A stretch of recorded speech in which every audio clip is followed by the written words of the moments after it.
If your Samsung Galaxy TabPro S gets stuck on a black screen during startup, don't panic. We will use recovery tools, repair system files, troubleshoot boot issues, and restore your device to normal operation. A lot of errors pertain to this problem, and we're going to go ahead and jump into what should hopefully be a pretty straightforward process, guys. And we're going to go ahead and jump right into it. First thing I'd recommend doing would be to actually go ahead and boot to the troubleshooting utility on Windows 11. So if you do a hard power off 3 times in a row, Windows should automatically attempt to launch the startup prepared utility. And if it doesn't find anything, it will give you the option to select advanced settings, in which case it would take you to a screen that looks like this. Now, if it does not take you to a screen that looks like this, or you're unable to get to that, you can also download the Windows 10 Media Creation Utility, or Windows 11. They probably will make a creation utility for Windows 11 at some point. And it doesn't really matter, you can actually run the Windows 10 utility on Windows 11 as far as I'm aware. And you should be able to run the troubleshooting utilities built in within it. So you just would go ahead and download it to an ISO file and then burn it to a DVD or USB. It'd have to be about 4 gigabytes or more. It couldn't be a small USB flash drive, and it couldn't be a CD. It'd have to be a DVD. And then you'd boot your computer from it.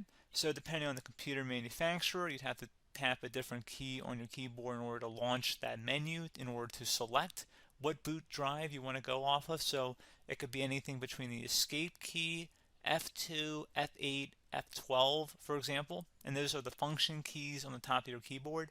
So you may have to just do a little bit of trial and error. Shouldn't take you more than a couple minutes. Googling it would probably be best before you even begin. But anyway, we're ready to go ahead and jump right into it. So we're on the choose an option page. So these will look very similar whether you're booting from it directly within Windows itself, or if you're plugged in a USB flash drive with the media creation utility installed and you selected the recovery option.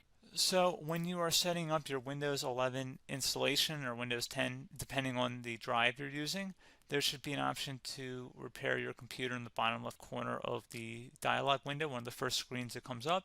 You go ahead and select that, and then it would take you to a troubleshooting screen like you see here. And you want to go ahead and select troubleshoot, reset your PC, or see advanced options. And then there are going to be a whole bunch of options in here that we're going to explore in today's video. The first one, we're going to actually go underneath advanced options, and then select startup repair, fix problems that keep Windows from loading. So go ahead and select that first.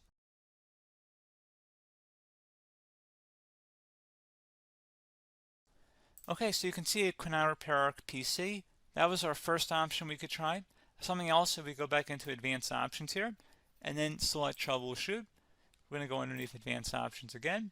You can go ahead and actually access safe mode by selecting startup settings. And then if you select the restart button, you have the option on the screen, select safe mode with networking, which will give you a key on the screen. It'll tell you which key to press to enter that. I believe it's the F7 key. It'll do that for you. I'm not going to go over that in today's tutorial because I don't really want to go into safe mode, but you're more than welcome to attempt that by going into here and then selecting restart. Again, it'll launch another screen. It'll say what key do you want to press, and it'll give you like 7 or 8 different options, and you want to select safe mode with networking. There's also an option for a command prompt too, but that's going to be something we're going to cover later in this video, and we don't even have to go through that in order to access it. So that's why I'm not going to really push for that, because unless you know exactly what's causing the problem, you probably don't need to go into safe mode. Unless you're trying to recover files, in which case then you definitely can go into safe mode, but we're trying to actually recover our computer here. So I hope that makes sense.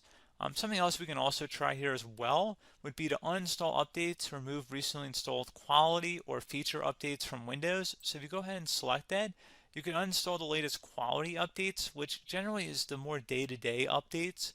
Feature updates are the less regularly released ones, like the big ones.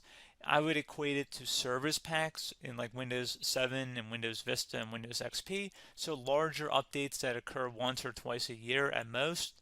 And the quality updates are more just a regular update. So probably obviously depend, it'll take longer if you're going to try and uninstall the latest feature update versus quality update. And maybe you don't need to go back that far. So just giving you guys a couple of pointers with that. Something else you can also look at here, and we're going to jump into the command prompt in a little bit, but you can select System Restore, which will use a restore point recorded on your PC to restore Windows. And this is something I would highly recommend here, guys. So select Next. Assuming you have a restore point saved on your computer, you go ahead and select the most recently created one, and you'll select next, and then you'll select the drive. You shouldn't actually have to select the drive. You can scan for affected programs, but we're going to keep it all default here, and then we're going to select finish. So once started, system restore cannot be interrupted. Do you want to continue? I think we're going to select yes. I don't think we have anything better to do on our computer right now, so just give it a moment here to initialize. It will take a couple minutes to run, obviously depending on how large your hard drive is and how much is saved on the system restore point. So just give it a couple minutes here.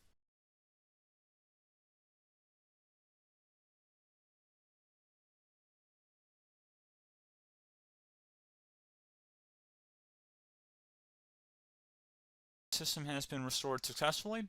We're going to go over a couple different methods in addition to that if that did not work. So I'm just going to pause the video and we're going to start back on the recovery screen that we started with. Okay, so a couple other things we can try here too. If you go back into Troubleshoot, you can select Reset Your PC, while you choose to keep or remove your personal files and then reinstalls Windows.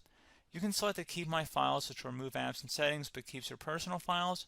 You can also select Remove Everything, which will remove all of your personal files, apps, and settings.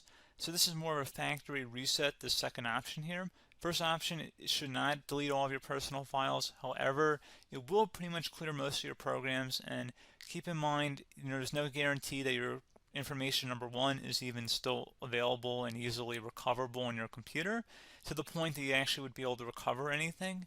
And the second point is that there's always a chance that it won't actually recover and it will just do a factory reset anyway.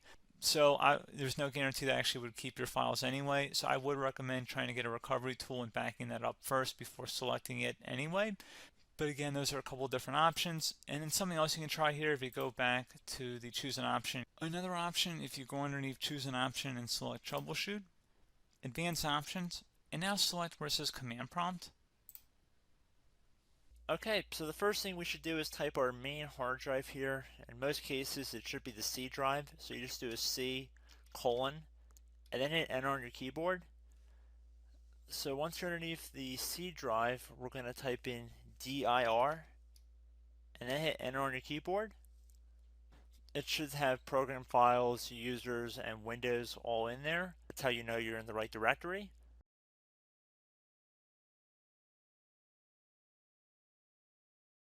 In some cases, it might be the D drive as well, so just keep that in mind.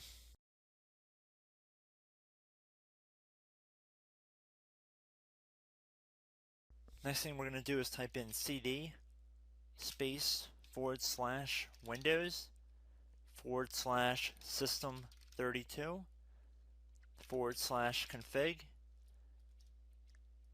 and then you're going to hit enter on your keyboard.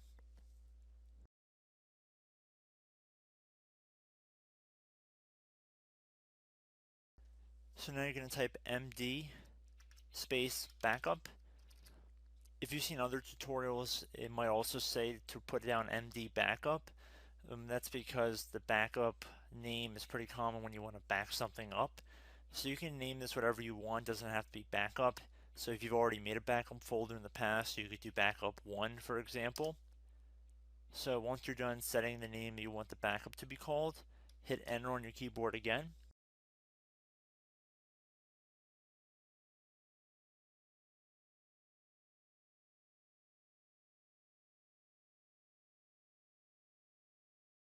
At this point you want to type copy, C-O-P-Y, space, then you want to do the star symbol above the 8 key, then do a period or a dot, whatever you want to call it, then another star sign, and then another space, and then type backup, and then hit enter on your keyboard.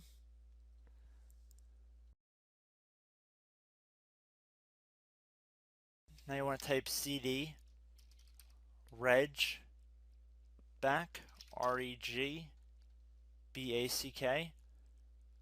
and then hit enter on your keyboard. So now that we are under the reg back, so now you want to type dir again, and then hit enter.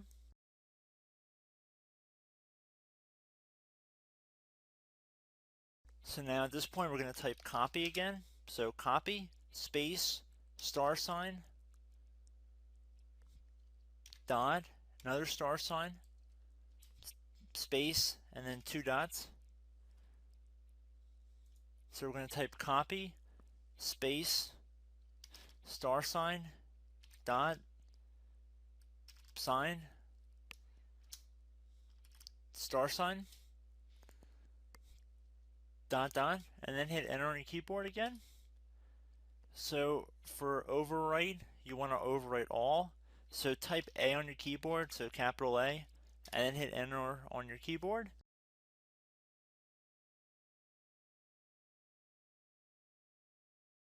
So at this point, you should be good to go. You can close out of the command prompt window, and if you accidentally continue to Windows 10, you should be all set. So I hope one of these 3 or 4 different methods we went through in this tutorial helped you guys out.